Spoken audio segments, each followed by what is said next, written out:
સૌને ગુજરાતી રસોડામાં આવકારું છું.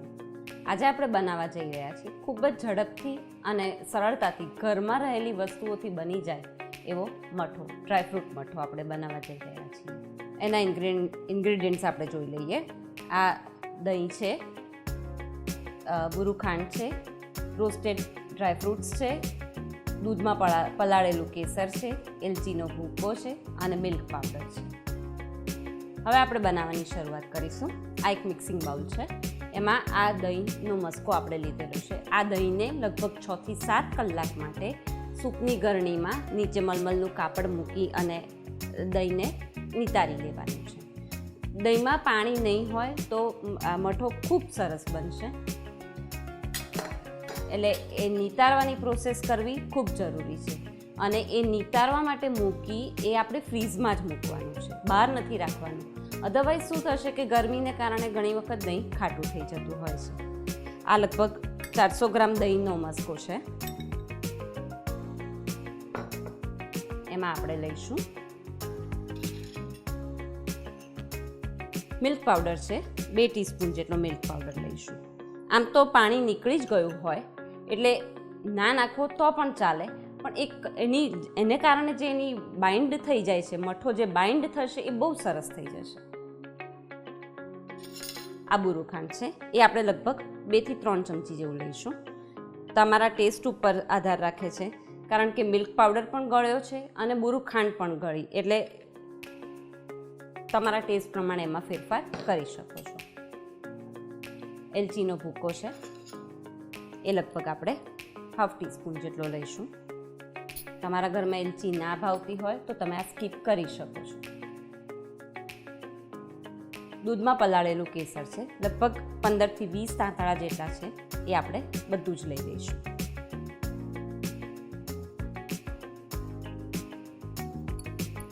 કેસરને કારણે આપણે કોઈ કલર કે એવું કંઈ યુઝ નહીં કરીએ.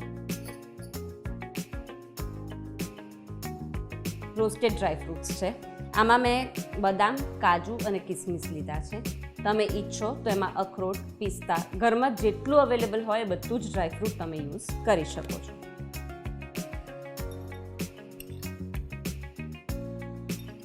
લગભગ 2 ટીસ્પૂન જેટલું આપણે યુઝ કર્યું છે, બાકીનું આપણે ઉપર ગાર્નિશિંગ માટે રાખીએ છીએ. હવે આ બધું પ્રોપરલી મિક્સ કરી લેવાનું છે.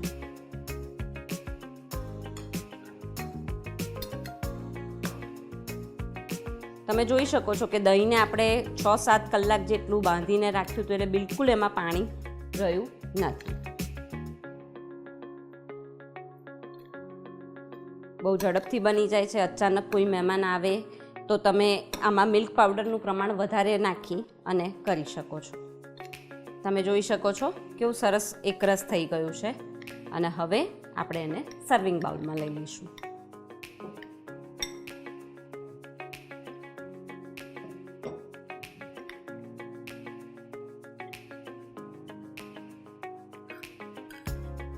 ઉનાળાની ગરમીમાં આવો ઠંડો મઠો ખાવા મળી જાય તો લહેર પડી જાય.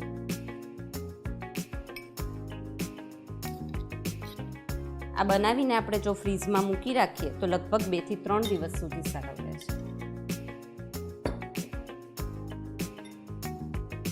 અને આપણે સર્વિંગ બાઉલમાં કાઢી લીધો છે.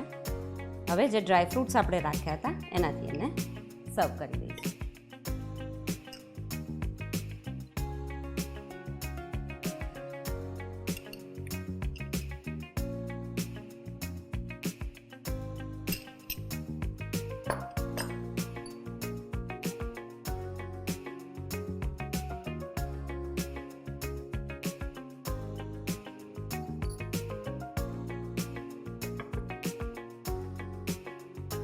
તૈયાર છે આપણો ડ્રાયફ્રૂટ મઠ.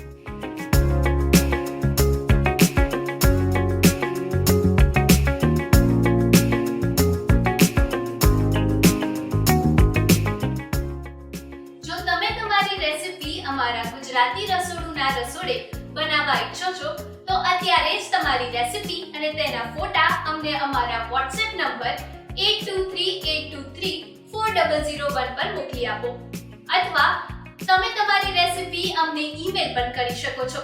અમારું ઈમેલ આઈડી છે recipe@gujaratiRasodu.com.